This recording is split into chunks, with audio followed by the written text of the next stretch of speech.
luz para lá de inteligente, outra grande atuação do Arrascaeta, Jorge Jesus mexendo no time do Flamengo, o time melhorando do primeiro para o segundo tempo, Flamengo 2, Cruzeiro 1, e o Flamengo ganha um pouco mais de respiro, pelo menos por enquanto, na liderança do campeonato, depois da 7ª vitória seguida, Mauro. É uma marca, Paulo, inédita, né? O Flamengo nunca havia conseguido vencer 7 jogos seguidos, né? No Campeonato Brasileiro. Claro que o time é muito forte e tudo mais, mas são 3 meses, né, de trabalho, completando hoje, né, 3 meses de trabalho do técnico Jorge Jesus, 90 dias, e é uma evolução realmente muito grande, né? Já vimos várias equipes, vários elencos, né, de grandes jogadores reunidos que não viraram times competitivos, e ele conseguiu, num período muito curto, fazer do Flamengo uma equipe realmente competitiva, que não fez a sua melhor atuação.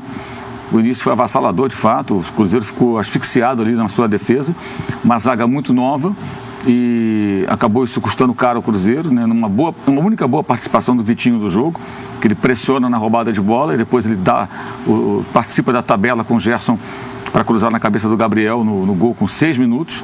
Mas o Cruzeiro depois reagiu, jogou uma boa partida dentro das suas possibilidades atuais, muito melhor do que o Cruzeiro que enfrentou o Palmeiras aqui há poucos dias, né? Aqui no Allianz Parque. Foi uma equipe que competiu mais, que buscou o gol, que mereceu até, acho que, fazer o gol, embora para mim o pênalti não tenha existido. Um pênalti totalmente cavado pelo Pedro Rocha. Aliás, incrível, né? Como se dá esse tipo de pênalti com o VAR. E o Rafael Claus não foi. Eu não entendo isso, né? O gol do Flamengo primeiro, ele foi rever na origem do lance se houve falta do Vitinho na disputa de bola. Aí no outro, aí o Paulo César Oliveira no pay-per-view fala, não, vai valer a decisão de campo. Como é que é isso? Uma hora vale a decisão de campo, outra hora olha o VAR, é o bel prazer. Quando é que vale a decisão de campo? Por que ele não foi olhar o VAR? Se ele tivesse olhado, talvez ele tivesse voltado atrás. Eu fico até à vontade para falar, porque não interferiu no resultado do jogo. O Flamengo venceu a partida, mas o pênalti para mim foi muito mal marcado, uma disputa normal, e o Pedro Rocha já começa a se atirar quando chega no interior da área, que ele vê que a bola está escapando. Mas enfim, achei o melhor em campo o Felipe Luiz. Incrível. Domina o jogo completamente, assim, ele toma conta ali, ele é um lateral que ele toma conta no meio campo. A partir da lateral, ele começa a organizar o time e toma conta por completo. Inclusive, deu um ótimo passe para o Arrascaeta, que quase fez um golaço, sobre o travessão, quando já estava 2-1. O Ilharão muito bem em algo que eu acho que nem é tão mérito do Jesus. O mérito do Jorge Jesus é fazer o Ilharão jogar bem como volante. O que ele fez na jogada do segundo gol, ele sempre fez. Ele sempre foi muito bom. Ele infiltra. Né? Ele infiltra. Não sei se ele usa aquele produto que você falou aqui no intervalo, mas que ele infiltra. Eu acho que ele não usa, né? Acho que não. Ele não usa. Quando infiltra, não usa. Quando infiltra, não usa. Quando para de infiltrar, usa. E ele é bom nesse tipo de jogada, e o Jorge Jesus foi muito bem no intervalo, porque o Vitinho falha na origem do pênalti, ele perde a bola e, de fato, joga de uma forma... Não tem a mesma intensidade dos demais. Esse rapaz está tendo uma dificuldade grande para entender de que maneira tem que se comportar. Eu acho que é um jogador que merece uma atenção especial do técnico. O jogador custou 10 milhões de euros, não se descarta pura e simplesmente, até porque ele é jovem, ele tem predicados, mas está em outra sintonia, e a mexida foi muito boa.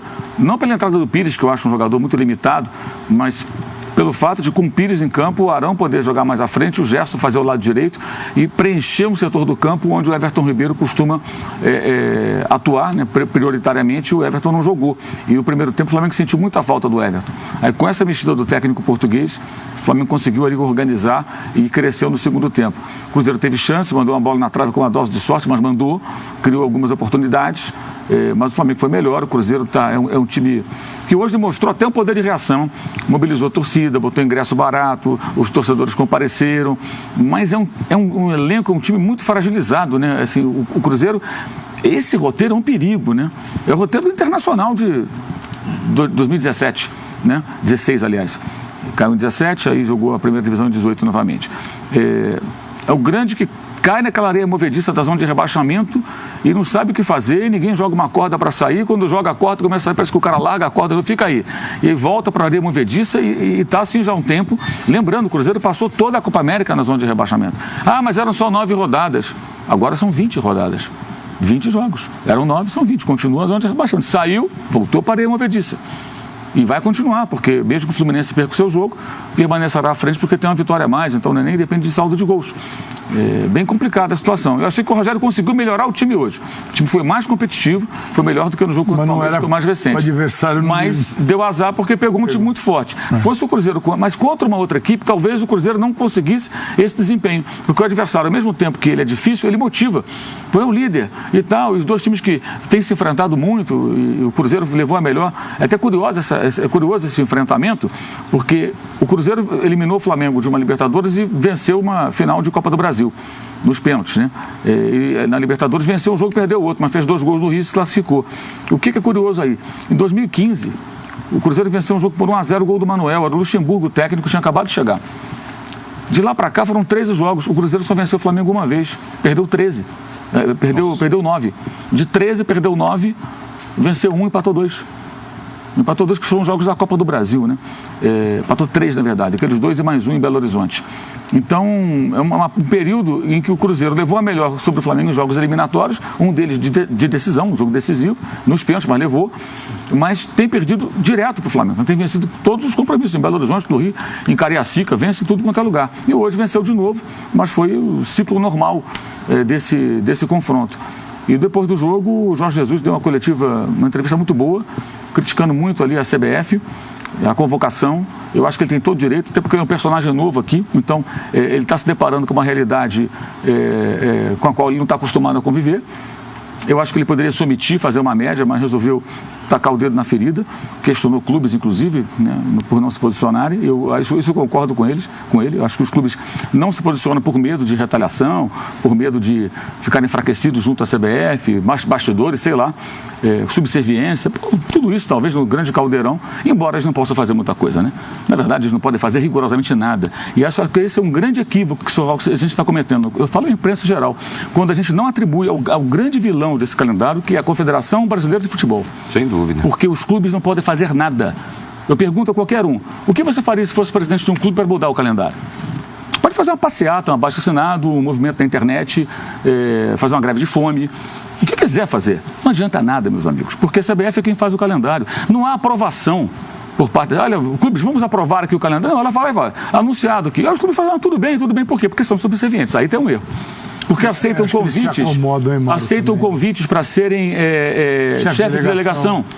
Então, eles são subservientes, são acomodados. Mas o sistema do futebol brasileiro não permite que os clubes façam nada. E se um clube ousar sozinho, ou 2, ou 3, a gritar, será que é bom? Porque outros vão lá abanar o rabinho para a CBF. Olha, nós somos amigos. Vão tentar ficar amiguinho. Eu não fiz nada. Eu lembro muito bem aqui que quando o Coronel Nunes foi aprovado como presidente da CBF, para pedir que o Delfim Peixoto, que morreu no acidente da Chapecoense, assumisse, então puseram lá o Coronel Nunes, que era mais velho, pelo estatuto, na ausência do Marinho, do Del Nero, todos aqueles lá que estão com problema, assumiria o vice mais velho, e o vice mais velho era o Delfim. Aí enfiaram o Coronel Nunes, tiraram lá do Pará como o vice para virar o presidente interinamente. Os presidentes dos times de São Paulo, eles foram votar e surgiu a grande frase, inclusive, a impactante frase do então presidente do Palmeiras, Paulo Nobre: tem capacidade. Ou seja, os 4 grandes clubes de São Paulo prontamente foram lá apoiar. Ou seja, faz-se sim o jogo ali do poder. É assim que funciona. Então, se o Bahia for lá reclamar, se o Cruzeiro for reclamar, ou o Flamengo, ou o Corinthians, vai reclamar sozinho, meu amigo. Não vai mudar nada. A situação é complicada. É ilusão achar que os clubes não podem fazer, a não ser que eles se unissem. Se os 20 fizessem alguma coisa. Mas como se unir? Quando, por exemplo, os 4 grandes de São Paulo se unem com a Federação Paulista. Quando houve uma tentativa dos clubes argentinos, com os do Uruguai, de formar uma liga aqui, reuniões informais para formar uma liga, alguma coisa, para questionar a Comebol. Isso foi uns 2 ou 3 anos, né? Para querer prêmios melhores da Libertadores, da Copa Sul-Americana. E o que aconteceu? Um representante da Federação Paulista foi lá representando os times de São Paulo. É uma reunião de clubes. Ou seja, esse é o sistema. Então os clubes são subservientes, os dirigentes são omissos e baixam a cabeça e caem no canto da sereia. Vem ser chefe da delegação. Eles vão lá e aceitam. Ficam todos pimpões ali. Do Flamengo foi agora chefe da delegação durante a Copa América. Né? Agora estão reclamando da convocação, mas não era lá unha e carne com a CBF. Será que era a seleção, né? Era a seleção brasileira. Então se estava lá. Se apoia tanto conviveu. A seleção... não, porque inclusive nos bastidores, o que alguns cartolas falavam, o Flamengo brigava muito com a CBF, agora nós temos um bom relacionamento. Não parece ter, não. Porque tirou 2 jogadores de uma vez só. E não só um. Agora, o que eu acho é o seguinte, quando a gente fala que a gente atribui aos clubes, a minha opinião, a mesma culpa da CBF, a gente defende a CBF. A gente tira dos ombros da CBF a responsabilidade. É ela que é a grande vilã, muito mais do que os clubes. E por que isso? Porque só existe um calendário ridículo no Brasil pela existência dos campeonatos estaduais de 3, 4 meses. E por que eles são tão longos? Porque as federações estaduais se alimentam desses campeonatos. E por que a CBF quer agradar as federações? Porque as federações, na eleição para presidente da CBF, elas têm o peso 1, 2, 3. E se todos os clubes da Série A se unirem aos da Série B e lançarem um candidato, Celso Zelt é um candidato, todos vão votar nele. Primeiro ou 20ª Série A da Série B. Nada adiantará, porque as federações vão se juntar e elas têm peso maior e conseguem mais votos e conseguem eleger. Então, esse é o sistema que vai se retroalimentando. E o calendário é consequência disso.